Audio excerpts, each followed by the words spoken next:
परंतु एक कथा आती है कि एक बार समुद्र सूख गया था, और सूख तो नहीं गया था पर हां उसके अभिमान को चूर चूर ठाकुर जी ने किया था। एक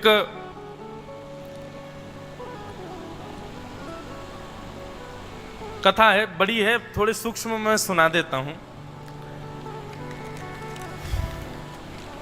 एक पक्षी था, एक मंदिर के बाहर वृक्ष पर घोंसले में रहता था, और मंदिर के ठीक सामने समुद्र नारायण भगवान थे। तो जो पक्षी था वो अपने सुंदर उसमें घोंसले में कुछ उसके छोटे छोटे अंडे थे, जाता था कहीं भोजन करने, भोजन दाना चुगने आदि करके लाता था, ऐसे उसका जीवन चलता था। या फिर मंदिर में हवन आदि होते थे तो उन्हीं की सामग्री खा करके अपना गुजर बसर करता था। पर वो मंदिर में ही उसका जन्म से लेकर के अभी तक पूरा जीवन, और उसके बालकों का भी जो अंडे में आए हैं वो सब भी वहीं मंदिर परिसर में ही रहे। तो इस भाव से वो थोड़ा धार्मिक प्रवृत्ति का था पक्षी। तो एक बार समुद्र में इतना जोर से ज्वार भाटा आया कि समुद्र की लहरें मंदिर तक चली गईं, और इतनी ऊंचे स्तर पर पहुंच गईं कि वो वृक्ष पर जो घोंसला था उसको बहा करके ले गए। पक्षी कहीं गया हुआ था लेकिन उसके अंडे बह गए। पक्षी लौट करके आया तो देखा सब उजड़ गया। मंदिर तो व्यवस्थित था लेकिन वो वृक्ष टूट गया, उसमें अंडे ढूंढे, अपने घोंसला ढूंढा, वो सब बह करके चला गया। पक्षी ने उड़ान भर के थोड़ी दूर जाकर के जैसे देखा तो घोंसला अभी सुरक्षित था पर बह रहा था समुद्र के ऊपर ही।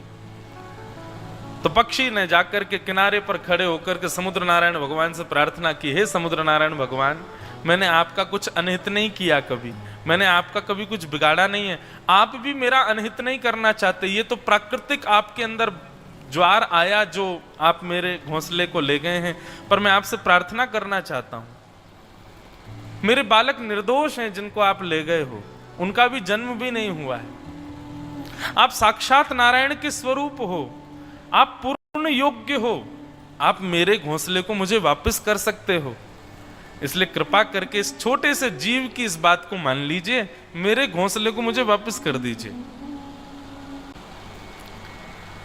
पक्षी की उस बात को सुनकर के, अब समुद्र नारायण को तो कितना भी कोई कुछ कहे वो किसी की सुनते थोड़े ही हैं, वो तो अथाह हैं, लेकिन एक पक्षी की इस बात को सुनकर के थोड़ा सा अहम वश होकर के समुद्र नारायण प्रकट हुए, और प्रकट होकर के बोले, तुम क्या समझते हो, छोटे से पक्षी हो, तुम्हारा अस्तित्व भी नहीं है संसार में कोई। पृथ्वी पर जितना भूमंडल है ना, उससे कई गुना ज्यादा मेरा स्तर है पृथ्वी पर। यदि मैं एक श्वास भर लूं तो पूरी पृथ्वी पर छा सकता हूं। मैं तुमसे केवल यह पूछने आया हूं, तुमने किस विश्वास से मुझसे यह बात कह दी कि मैं घोंसले वापस कर दूं? तुम हो कौन? अरे देवताओं को भी डुबाने की सामर्थ्य मेरे अंदर है, तुम छोटे से पक्षी हो और कह रहे हो मेरा घोंसला दे दो। मुझे बस तुम्हारा ये जो विश्वास था ना बोलने में, इसको देखने के लिए मैं आया हूं कि तुम ऐसे किस विश्वास से कह सकते हो कि मैं तुम्हारे घोंसले वापस करूं। बोले क्योंकि आप नारायण हैं, आप नारायण के समान हैं, आपको नारायण के सम माना जाता है। जरूरी नहीं है कि नारायण भगवान ही कुछ कहेंगे, राम बनकर के आएंगे तभी आप मार्ग प्रदान करोगे। एक छोटे पक्षी की भी तो कोई अस्तित्व होता है। मैं बस प्रार्थना कर रहा हूं, मेरे घोंसले दे दो। समुद्र नारायण बोले और नहीं दूं तो? बोले नहीं दोगे तो मैं अपनी चोंच में आपके जल को भर भर के किसी और स्थान पर फेंक दूंगा और आपको सुखा दूंगा। ये सुनकर के तो समुद्र नारायण भगवान और जोर से हंसे। बोले तुम अपनी चोंच में भर के मुझको सुखाओगे? बोला हाँ। सुनो, लग जाओ, चलो। अरे ये जन्म क्या, तुम 100 जन्म ले लोगे, 1000 जन्म ले लोगे तो भी मुझको नहीं सुखा पाओगे। कितना बड़ा स्वरूप है मेरा। पक्षी बोला आप बोलते रहिए, लेकिन मैं तो अपने कार्य को करूंगा। और उस छोटे से पक्षी ने गया और समुद्र की चोंच में, छोटी सी उसकी चोंच, उसमें समुद्र के जल को भरे और लावे और ले जाकर के गड्ढे में छोड़ दे। समुद्र नारायण खूब हंसे, बोले सुन, करता रही हो, ऐसे ही प्राण निकल जाएंगे तेरे, लेकिन तेरे घोंसले नहीं मिलेंगे आज। पक्षी बोला यही अहम आपका चूर चूर करना है मुझको। समुद्र नारायण बोले मैं भी किससे मुंह लगने आ गया, छोटा सा पक्षी क्या समझ रहा है पता नहीं अपने आप को। और वो पक्षी लगा दौड़ करके जाता, चोंच में जल भरता, लेकर के आता और फिर किसी गड्ढे में डाल देता। एक दिन, 2 दिन, 1 हफ्ते, 2 हफ्ते, 1 महीना बीत गया, वो यही करता रहता था, बस चोंच में जल भरता और कहीं और फेंक देता। सूख करके उसकी स्थिति ऐसी हो गई, अब बस मरने वाला है, परंतु उसने छोड़ी नहीं, हार नहीं मानी।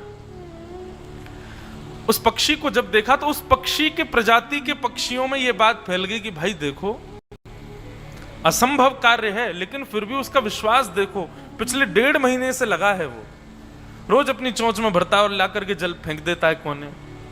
देखो, समुद्र को हम सुखा तो नहीं सकते, लेकिन अपने उस पक्षी की हम सहायता तो कर सकते हैं। और जिस प्रजाति का वो पक्षी था, उस प्रजाति के पूरे विश्व के जितने पक्षी थे सब एकत्रित हो गए और सब एक साथ लगे महाराज चोंच में भरें जल और ले जाकर के फेंकें। अब चाहे कितने इकट्ठे हो जाओ, समुद्र तो फिर भी नहीं सूखना। उन पक्षियों को देख करके दूसरी प्रजाति के पक्षियों ने देखा कि भाई प्रजाति भले ही हमारी अलग है, लेकिन है तो हम सब पक्षी, हम इसकी सहायता नहीं कर सकते। तो वो पक्षी भी उसके साथ लग गए। तो अन्य अन्य प्रजाति के तोता भी, कबूतर भी, बड़े बड़े नार वाले पक्षी भी, विदेशी पक्षी भी, विशाल पक्षी भी, धीरे धीरे करके सारे पक्षी एकजुट हो गए और सब समुद्र को सुखाने। समुद्र तब भी हंस रहे हैं, बोले पूरे विश्व के पक्षी लग जाओ तो भी नहीं सुखा पाओगे मुझे। स्थिति ये हो गई कि किनारे पर जहां लहरें आती हैं वहां से लेकर के और किलोमीटरों अंदर तक केवल पक्षी पक्षी पक्षी पक्षी सब अपनी चोंच में जल भरें और ले जाकर के एक सरोवर में फेंक दें। समुद्र को सुखाने की सामर्थ्य किसी में नहीं है, परंतु जब इतनी बड़ी प्रलय, इतना बड़ा प्रकल्प कहीं चल रहा था, नारद जी महाराज ऊपर विचरण कर रहे थे, तभी नारद जी ने आकाश से देखा, बोले इतने पक्षी ये सब कर क्या रहे हैं, पूरे विश्व भर में पक्षी है ही नहीं, बस एक ही जगह सारे पक्षी आ गए। नीचे जाकर के देखा तो सारे पक्षी चोंच में भर भर के समुद्र जल फेंक रहे हैं। बोले ये क्या कर रहे हैं, ये क्या पागलपन है, समुद्र को कहां मुंह में भर भर के कहां ले जा रहे हैं। किसी एक से पूछा तो उसने पूरा वृत्तांत बताया। बोले हमारे एक छोटे पक्षी ने संकल्प लिया है कि वो समुद्र के अहंकार को दूर करेगा। ठीक है, उसके घोंसले वापस ना मिले, लेकिन समुद्र का अहंकार दूर होना चाहिए। ये छोटे बड़े का भेद आया कैसे इसमें।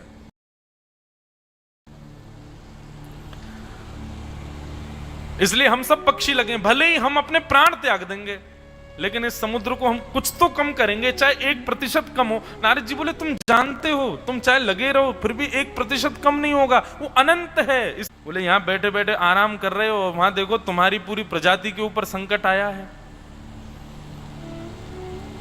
गरुण जी महाराज बोले क्या हो गया। तब नारद जी ने पूरा वृत्तांत बताया। बोले तो ये लोग पागल हैं, क्या कर क्या रहे हैं, समुद्र कैसे सूख जाएगा।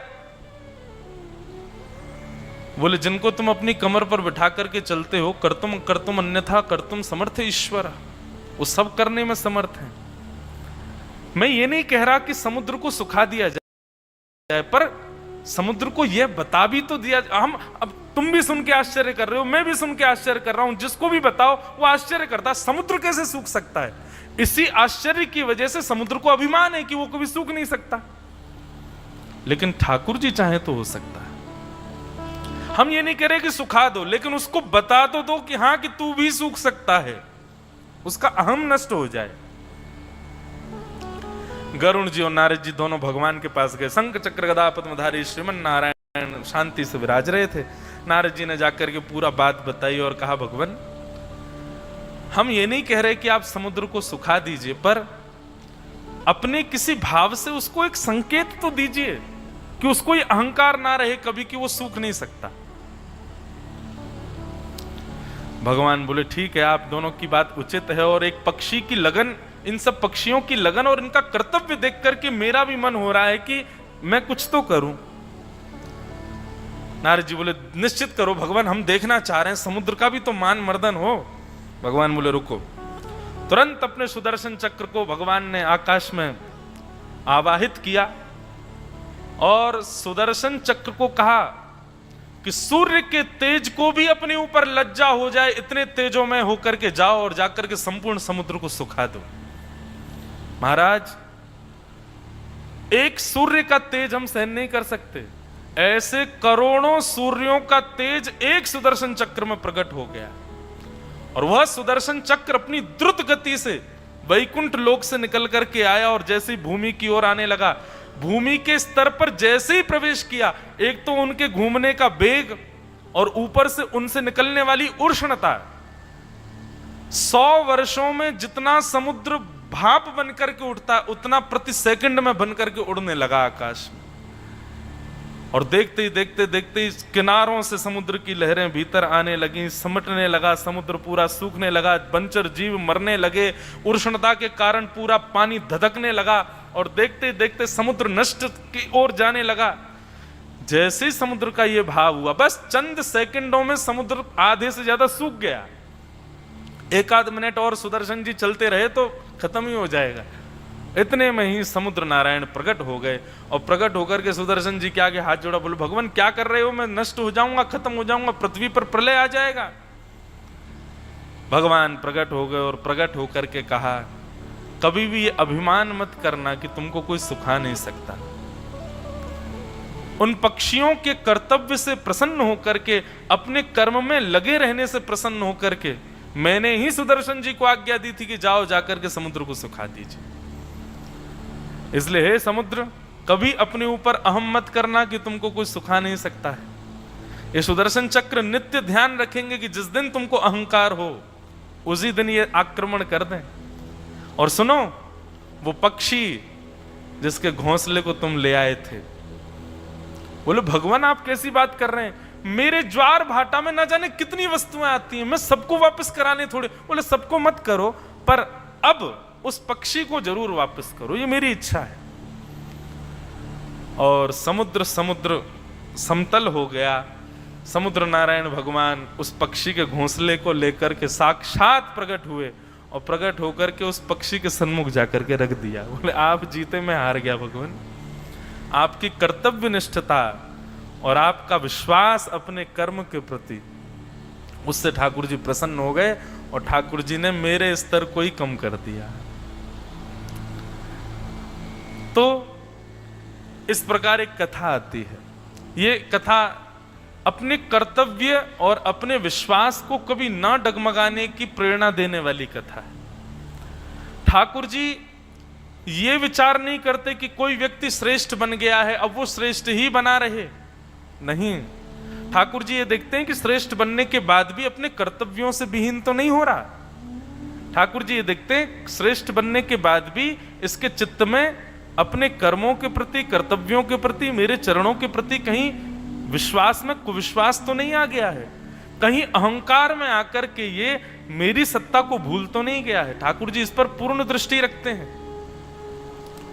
इसलिए भैया संसार में कुछ भी बन जाओ, पर सदैव याद रखना एक दिन थोड़े तो फिसलोगे, और ये फिसलना सबके जीवन में होता है।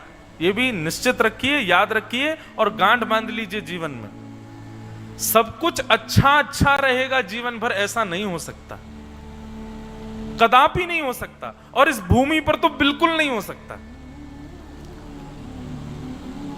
कुछ ना कुछ आपके जीवन में आपत्ति, विपत्ति, संकट बने रहेंगे। इसलिए सबके लिए तैयार रहो, अहम शून्य होकर के रहो, भगवत चरणार बिंदों में अटूट विश्वास रखो, क्योंकि अहंकारी और भगवत चरणार बिंदों से कुविश्वास करने वाले के जीवन में तो ठाकुर जी संकट भेजते हैं फिर।